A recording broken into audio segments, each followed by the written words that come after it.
today's show. The Knicks hit rock bottom.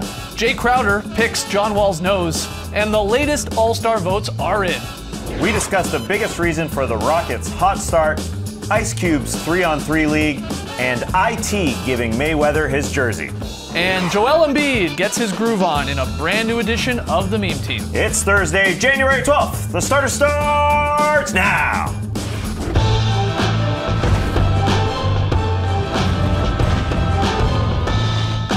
Good evening, Sweet World, and welcome to The Starters. Whether you're listening to the podcast, joining us live right now on NBA TV or later on YouTube, we're happy to have you. I'm J.E. Skeets, and alongside me, as always, that's Taz Mellis. Thanks for joining us. To his right, it's the international man of mystery, taking it to the max, Lee Ellis. Friend. Lele, and last, certainly not least, over there, it's the bearded one, Trey Kirby. Hey-yo! Hey-yo! TK, what's up? Well, I'm here at the internet looking for your best tweets at #TheStarters. And guys, earlier today, the Pacers and Nuggets traveled to foggy London town to kick off the NBA's global games.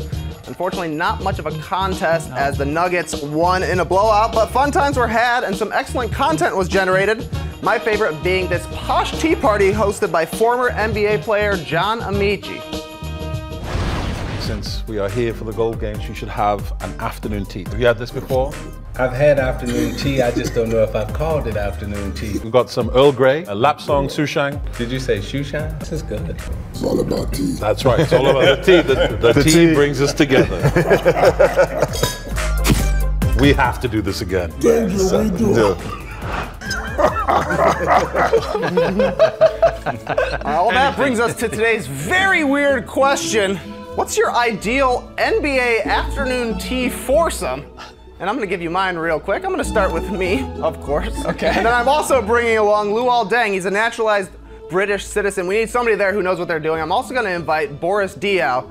People say he loves coffee. I bet he also loves tea, and he's a really interesting guy. But the guest of honor is none other than Sir Robert Covington. As the reason we'll be getting together will be to celebrate his knighthood, of course. Nonetheless, we want to hear from you, so let us know on Twitter. What's your ideal NBA afternoon tea foursome? One of the weirdest questions. We're going to get some great we've answers. ever I had. want Send us your Dikembe best at mine. tweets immediately. right. #TheStarters. The tea didn't seem to do anything for Dikembe's throat. Not too soothing. His voice, it's getting lower and lower. It's unbelievable. All right, we got a fun show tonight. We're going to play Fill in the Blank, and we have a new edition of the Meme Team. But we start with a little what you got. It's simple. Trey has found some similar topics. He's going to pitch them to us, and we got to determine the better choice. The catch, though, there's only one right answer, and that's whatever TK thinks it is. Trey, first one. First one, the Knicks blew a 10-point lead in the final 2.5 minutes of last night's game against the Sixers, culminating in a TJ McConnell game-winning jumper and sprint across the court. Well, let's zoom out a little bit. I need you guys to tell me who has the brighter future, the Knicks or the Sixers. What you got? It's Wow. the Sixers. It's the Sixers. The Knicks are a win-now team, and they're not winning. Right. How can you assume that they're going to do better in the future? The Sixers have more going forward. They've got a bunch of picks. Their best player, arguably, in Ben Simmons, isn't playing right now. Right. And Joel Embiid, maybe their best player in the future is playing fantastic. I know the Knicks have Kristaps, but the Sixers just have a whole lot more bullets in the arsenal. They also have the Lakers pick this offseason. Yep. That could be a Top juicy three one. protected, that's Yeah. it, so it could be very good. Yeah, Great. they have their own pick. Yep. Could swap with the Kings if the Kings somehow jump them in the lottery. Yeah, And you're they right. could even get another pick if they trade one of Noel or Okafor, who are sort Yeah, of reportedly true. in talks there. But the Sixers absolutely have the brighter future. Like this year, they probably won't make the playoffs, but you can start to see what those last 3 or 4 years of pain have been waiting for, because now this team has got some good players, got some good young talent, and got some genuine stars on there as well. I mean, Joel Embiid has already shown, I think, most of us that he's an absolute lock for the Rookie of the Year, but he's probably going to be one of the most dominant centers in the league over the next few years. He's got range, he can go inside, he's a good defender. Lots of bright things for the Sixers. Yeah, the truth is this has already been a successful season for Yeah. the Philadelphia 76ers. They've already have more wins than they did last year. Joel Embiid looks like a future star, and that's where it is a wash. I mean, Porzingis and Joel Embiid look like future stars, so that's where it's a wash. All the picks, though, make you lean towards the Sixers side, and you said it. Ben Simmons, hopefully could be back within a month or Soon, two, yeah. and then we get to see how he sort of meshes with a guy like Embiid, and then whether they keep Noel or Okafor. Unbelievably, as crazy as it sounds, it is the Sixers, and that's despite the Knicks having Carmelo Anthony, Derrick Rose, Noah, guys they tried to think would help them win right now. But those guys are at the wrong end of their career for where Porzingis is. Absolutely. And absolutely. Porzingis going forward is obviously going to be the feature on this team. I mean, last night was rock bottom for the New York Knicks season, right? Probably. Especially Seems this that way. week with what's going on with Derrick Rose. And I don't know. Is it going to get worse? Porzingis is out as well, so maybe. Yeah, it's a good point. The Sixers are only 4.5 back of the Knicks. That's not too far off. No, At the beginning Joel of the Embiid season, wants to make the playoffs. Yeah. well, I love the spirit of that guy, obviously. Yeah, all right, so we're saying with the Sixers have the brighter future at least. Yeah, that's an easy choice. You guys are right. It's the Sixers. They have the best player on their team, Joel Embiid. Interesting. Anyways, moving on, we had a good old-fashioned Donnybrook after last night's Wizards-Celtics game, and it all really got going when Jay Crowder straight up booped John Wall right in the nose, which led to Wall giving him a lightning-quick slap before people started hopping in to break things up. Who you rolling with in the Wizards-Celtics altercation?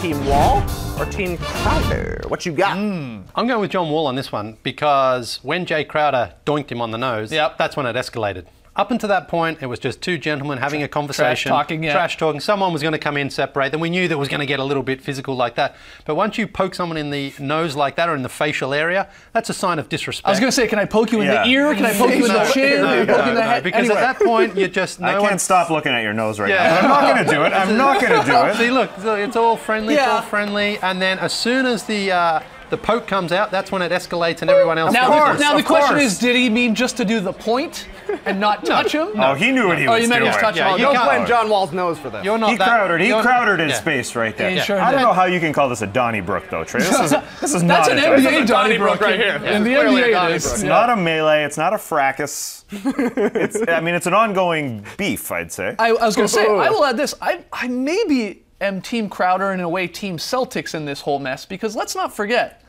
November 9th, the last time these two teams played, John Wall took down Marcus Smart. Yeah. And he got a flagrant 2 and eventually ejected for that in that game. And this is where, this sort of beef or whatever you want to call it really started. These teams don't like each other, which, by the way, I absolutely love. It's nice having two teams that are just friendly all the time with each other. It's sort of a throwback. So maybe that would make me lean towards Crowder because it's sort of built up over after the last couple games. If that was Marcus Smart, though, who doinked him, fair enough. But this is Jay Crowder. Oh, he's standing up for his teammate, though. But without that incident, I'm Team Wall. But with that incident, I'm Team Crowder. Okay, we're torn on this one. Trey, what's the correct answer? Well, I'm definitely Team Wall on this. I feel like touching somebody else's nose is one of the most intimate things you can do. So you better get permission beforehand. That's just me. It's a bad look. Moving on. The second returns for All-Star fan voting were released today, and despite both of them playing at All-Star levels, Kemba Walker at 9th and John Wall at 7th are way out of the running. Voting ends on Monday, so here's your question. Who's the bigger All-Star snub, Kemba Walker or John Wall? What you got? I think it's Kemba Walker. I think he's been snubbed in this instance. It's a smaller market, I understand. Maybe a lot of people aren't watching the Charlotte Hornets, but he's been steadier the entire year. John Wall has come on. I'm a huge John Wall fan. Player of the month last month. Yeah, watching him is spectacular, but Kemba's just been a little bit more rock solid and deserves to be higher. 70,000 votes separate those two. Their games have been a lot closer than 70,000 votes. I agree with Tass here. Look, both these guys are deserved All-Stars, and they both could make it. I think they will both make it. Yeah, it depends how many point guards eventually get picked there when we get to the players' votes and the media's votes. But I'm with you. Kemba's the bigger snub in this scenario because he's further behind and their records, his team is better. He's played a couple more games than Wall. Yeah. Their stats, are really, really similar. Wall gets more assists. The team records are really similar, too. Absolutely, yeah. I think the Hornets are 20-19 and the Wizards are 500, 19-19. But, yeah, I think I go Walker, but it's super, super close. I'm going John Wall on this because I think he's paying the price for the bad start they got off to. They were 2-8 at one stage. He was a part of that, though. He got ejected twice, and I think that's the reason. He's paying the price. Since then, you mentioned he was Player of the Month for the whole conference. No, he's been on in fire. December. He's been great, and he's carried them back to the point where they've been sort of in and out of the playoffs right now. And I think Kemba Walker's also benefiting from the great start. Remember, the Hornets were 6-1. The talk of All-Star for him was hyped up from the start. Let me throw this at you, though. Kemba Walker probably carries a bigger offensive burden than John Wall because of your man crush, Bradley Beal, who's also been great. Bradley Beal's been great. Hashtag NBA vote. Get him in there. Yeah, sure. No, but I just think, again, you are splitting hairs a little bit over these guys because of the way the Hornets started and the way the Wizards started. And now the last month or so, the Wizards have definitely been the better team overall, and John Wall's been a huge part of that. Bradley Beal's been fantastic as well. Who's the second best player for the Hornets? probably Nicholas Batum. Yeah. You know, but I will stay with John Wall on this one. Will we see 5 point guards from the East make the All-Star game? Probably and not. I'm saying those two guys, of course, then like an Isaiah Thomas, a Kyle Lowry, Kyrie. a Kyrie Irving. Yeah, It's and possible. DeRozan. I think all As six. the- I think it's going to be heavy in the guard department. 6 guards and then 6 forwards are going to make We'll it. see. We'll see. All right, Trey, what's the correct answer to that Wall or Walker snub? Yeah, I also think it's Kemba Walker. He's Okay. been doing it all year long, like you guys have said. John Wall has been great the last month and a half, though. But moving on, it's Throwback Thursday, and by pure happenstance, both Lee and I posted basketball TBTs from 1999. Is that Lee? Lee at the free throw line at Madison Square Garden. And some dude named Trey Kirby, junior year of high school, rocking the Eminem look. Yeah. Who had a better TBT from 1999? Lee or me? Just put What that you got? photo back up. It's Just Trey. put that photo. Put Trey's photo back up. What are you talking about? You've been to Madison Square Garden. You're telling us all about Madison Well, Square first Garden. off, look at Trey's feet. Look how tiny his feet look in this photo. What What are those? You got baby doll feet, man. What's going on? They're tiny. Those are some small feet. I can't deny it. I've always had small feet. For I mean, they being look so- a little more They normal look now. normal now. Yeah, that's why I got these smooth Look moves. how tiny your feet look there. I think the laces It's an go to the end of the optical shoe. illusion. Those were like Ken and Barbie doll shoes you were wearing. They were so tiny. I remember when that Wilson jet came out. Do you remember when that ball came out? Yeah. Evolution. What- so why should we go with yours though? Madison Square Garden on the court at the free throw I can't line. even tell from the photo. You can. I can't Who tell is who it? you If, are. if you're sort of going close and you would really increase the contrast. Trey, what's the answer? Yeah, it's Come Lee. on, you know what the answer is? Okay, all right. Some guy. Oh, You and your man. tiny feet. All right, we What a gotta take a cutie. break. When we come He called back, himself a cutie and he still won. You can't debate it. when we come back, what's the secret to the Rockets' success? That and a whole lot more. You're watching the Starters. Don't go anywhere. Can't even see Lee's nose in that photo. Yeah. It's a bad Bigger photo. than Trey's feet. One of those old. Welcome back to the Starters, where it's time to play a little fill in the blank. Trey's got a question, which includes a blank, and we'll fill it in. TK, let's do it. All right, after having their 9-game winning streak snapped last night, the Houston Rockets are 31-10, on pace for 62 wins with an MVP, 6th Man of the Year, and Coach of the Year candidate in their locker room. Guys, fill in the blank. The most surprising part of the Rockets' start is blank. What do you got? I've gone their watchability. Okay. If you remember the Rockets last season with Dwight Howard, we thought a lot from them, and they really weren't very fun to watch. You knew the chemistry just wasn't there with Dwight and James. They seemed to be fighting all the time. It just was a tough team to watch. This year, every time the Rockets are on, they're scoring a lot, they're playing great basketball, they're sharing the ball, they're doing things that you want to watch, and I think that has really increased this season. Yeah, that's why I said James ready, because James Harden has been an entirely different player. 2 years ago, second in MVP voting. Last year, he didn't make an All-NBA team. Now we might be watching the MVP. As this guy goes, the rest of the team goes. He has led in the locker room. He has led on the offensive end, obviously. He has led on the defensive end at times. This has been an entirely different player. James Harden, you could look at him and say, he's the most talented guy in the NBA. He leads this team. Was that really surprising, though? Yeah. James Harden's Did you see him always last been year? a top 10 player. They're in the league. Trey just mentioned they're on pace for 62 wins. Yeah, that they won shot- that 41 shot. last year. That's a huge jump. I went with the new guys' good health. And what I mean by new guys is their 2 big free agent moves in Ryan Anderson and Eric Gordon, who have been like unbelievable. A huge reason for their success with the way they're knocking down the three-point shot. And these guys, Ryan Anderson, he played an average of 50 games per season over the last 3 years. Eric Gordon, even more banged up, playing an average of like 52 games per season over his entire career. Yeah. And the guy's been around for a lot longer than you'd think, like 8 years. And here they are, having missed a handful of games, Eric Gordon. Ryan Anderson hasn't even missed one yet. That is great news for the Rockets.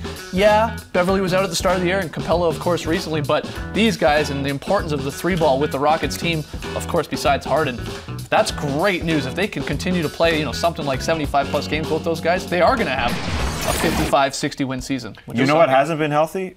Your marker. What's going on Your here? marker's dying a My little bit my there. It marker's looks a little evaporating. faint. I think we got to give some no credit budget here. to Mike D'Antoni, though, because he has empowered those guys like he has in the past, with Phoenix Suns. Guys like Ryan Anderson, Eric Gordon, they really thrive off a guy like Mike D'Antoni. This quote, touched home with this situation this week. Rajon Rondo said, "You're only as good as your coach thinks you are. That's a big part of each individual's success in the NBA." Isn't that exactly what's happening in Houston? Yeah. He gave James Harden the entire reins. He said, "This is your team, man." And everybody else has sort of followed suit. Mike D'Antoni, after bad stints with the Lakers and the Knicks, we all sort of wondered, and he was all kind of bad-mouthed in NBA circles. I mean, he's back, and as Trey mentioned, could be Coach of the Year. Yeah. Trey, next one. All right, former rapper and current actor Ice Cube is launching a half-court 3-on-3 league for former professional players over the age of 30. Yes, really. Those already signed up for the league include Allen Iverson, Chauncey Billups, and Mike Bibby. Yes, really. Oh, great. Fill in the blank. Ice Cube's new 3-on-3 league is... Well, I got a new marker here. And Nice. I'm going with smart. Smart. It's just smart, and this is what I mean by that. It's half court. All right, these guys are older. You can't get the 5-on-5 going up and down the floor. It's not going to be entertaining. The half court is smart. The idea of a 4-point shot is smart. They're playing games to 60, so like there's a max on it. They cap out. You got to win by 4. That just makes sense. And look, it's big on nostalgia. A lot of guys want to see these guys, especially a guy like Allen Iverson. Ice Cube does, and that's why he started this league, So, right? He I said, mean- well, I'd like to see Allen Iverson play again. Skates, you're dying to see Bibby out there, I'm sure. No, I won't be going to see Mike Bibby play. But other than that, again, it makes sense. The 3-on-3 setting is what I'm getting at here. I like that idea. I've put a fun idea, ... because I like some aspects of it. I think, though, playing once a week over about 2 months might lose a little bit of its momentum. At the start, everyone's excited to see these these old guys, and if you're over 30, maybe I'll try out for it as well. Yeah. But you're going to see these guys, you see them once, you see them twice. I'm not sure if it can sustain that interest for quite so long over the But summer. they're not playing in the same city. Yeah, I know, They're but going to be moving they're from moving city around. to city, But I think so once it's you new see every it, time. are you going to tune in and watch it on TV? We'll see. Maybe. I don't know. I threw up organized because there are a lot of these ideas that come about every few years. You see a headline, we talk about it, then it goes poof. Yeah. It's gone. Yeah. We never see it again. But with guys like Roger Mason behind it, Ice Cube behind it, I don't think it's going anywhere. Okay, Trey, final one. Final one. Following that Crowder Wall dust-up last night, the fight game kept on ticking in Boston. As boxing champ and domestic abuser Floyd Mayweather kinda sorta bossed Celtics guard Isaiah Thomas into handing his jersey over following the game. Fill in the blank. IT giving his jersey to Mayweather was blank. The least he could do. They're best buddies. They're best buddies. Floyd Mayweather gave Isaiah Thomas a $200,000 Bentley. IT can afford to give him his jersey. You did your point. research. There you go. Yeah, I've seen Least them, you could do. I've seen them play pickup before Yeah, they're buddies. on Long time. YouTube, but it looked a little reluctant to me. Yeah, he did. He was like, But he shouldn't have been. I don't know. I don't know if I'm going to do this. He looked like... Thumbs down emoji. Why? I just don't like Floyd Mayweather. Okay. Wow. You don't want to fight him? No, well, I don't want to fight him. No, I'm probably the type of guy he would want to fight. All right, quick break. When we return, Joel Embiid shines in a brand new edition of the Meme Team. Don't go anywhere.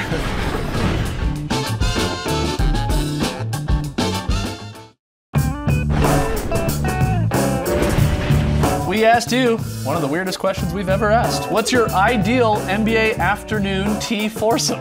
You hit us up on Twitter, #starters. Trey has a few of the best answers. Some legitimately great answers. This one comes from Dodos, who says he wants TJ McConnell, TJ Warren, T-Mac, and Jamal Teansley. Well played. Bruno says CP3, Isaiah Thomas, Lowry, Conley. Smaller guys who would be comfortable sitting in my regular sized chairs. Oh. Very considerate. But the best answer comes from Alex, who says an NBA Tea Party foursome. DeMarcus Cousins, Latrell Sprewell, Rasheed Wallace, and Meta World Peace. Just brilliant. Yeah, Oh great wait, tea I actually party. literally have a cup here. All right, every Thursday, yeah, no need to fake it. Every Thursday, we scour the internet, guys, to bring you the Meme Team, our favorite weird and wacky moments from the past 7 days. At number 5, the Bats are back in San Antonio as Lakers' D'Angelo Russell found out. We got bats on the floor. Yo, where's Ginobili when you need him? D'Angelo is an NBA historian because he remembers Halloween night 2009, Manu slapped a bat out of the air. Yes, Manu slapped, and then he picked it up. Oh, yeah. He had to Carried it get for a like a minute. Yeah, he had to get a rabies vaccination shot because of it. As you should. But all was good. And that inspired my costume this Halloween. Great stuff. I am Batman. Sunday's episode of Family Guy featured a cameo from Steph Curry, who poked fun at his post-game press conferences. Oh my God, Steph, I'm such a big fan. Thanks, it's nice to meet you. Hey, I know we just met, but can I sit on your lap during your next post-game press conference? Sure, I'm gonna see why not. This is exciting for the whole Bay Area to be just 4 games away from the championship. Yeah, I duked. Okay. 12-year vet, two-time champ, Matt Bonner announced his retirement with this Let me video. get straight to the point. I am retiring from playing competitive basketball at any level above the Concord Men's League over 35 division. Does anyone have any questions? I'm working with the Spurs broadcast team as a sidecar to Coyote here. I don't think Matt Bonner has ever looked cooler than this. Probably true. Wow. Look at him, yeah! Just left the Coyote hanging. What an entrance. As if there weren't enough reasons to vote Cousins for the All-Star game, he has made us quite the promise. You know what? I got a deal for everybody. You guys make me a starter in this year's All-Star game, I will release my R&B album. And it won't be an April Fool's joke. Okay, because I was going to say, you pulled that like 3 years ago. No April Fool's joke. Seriously. So what could those albums look like? Well, maybe the Usher-inspired Confessions, or I love this one from Bleacher Report, Solange. Oh, that's too good. He should grow his hair up. Number one, Sixers Joel Embiid. He's just living life right now. He recently tweeted to his former GM, "I wonder who Sam Hinkie is going to vote for All-Star. Got to do it for the culture." Joel Embiid, hashtag NBA vote.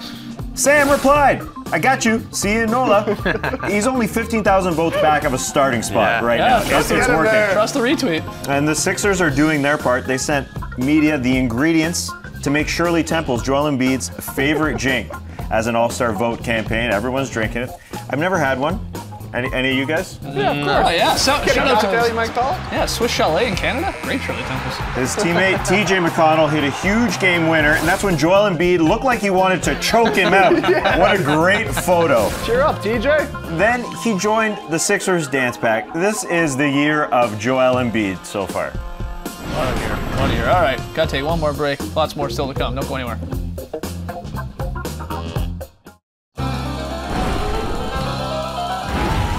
We ain't wasting no time. We're going right to Lili's very solid play. Yes, we're heading up to snowy Portland for a nice little quick hit here from Damian Lillard and the Chief, Al-Farouq Amina. They zip it back and forth to each other. It's not the smoothest we've ever seen, but it's nice. It's a nice finish. Here it is again. He's out there. A little pump fake party there for Kevin Love. Yeah, a couple Fizzes parties it here. back in there. And then, just I would have liked on that first one. It didn't happen. It's okay. It's still what I call a very solid play. Excellent, excellent. We've got some fan signs. Yes, at the London game today, Timothy. What a great birthday present he said this was from his girlfriend. They're fantastic It's like he stuff. got a plaque. Martin and Lauren, another couples in here, taking a great fan sign along to the game there, and the starters t-shirt, fantastic. He wears it Finn well. Pepper took this one. It says the starters, the goat there, the unicorn. You know what I'm That's saying. Nikola Jokic Yeah, on there, yeah. Sportomatic took along this sign. You're going to have to go in a bit closer. These are all going to be on Facebook, and you can see the detail of these signs. And Ewan and his wife Jillian and their soon-to-be took a fantastic sign. Oh, that's a sign. Really good stuff. Thanks a lot, everybody. Yeah, Oh, sorry, one more. Yeah, TJ Nix also took this one. Great job. There it is. Thanks, guys. We'll see you guys tomorrow night and the drop tomorrow morning. All right, thanks for joining us, folks. I don't have time for a quote, but hey, it's been a good ride. Wild. Brace the night, people.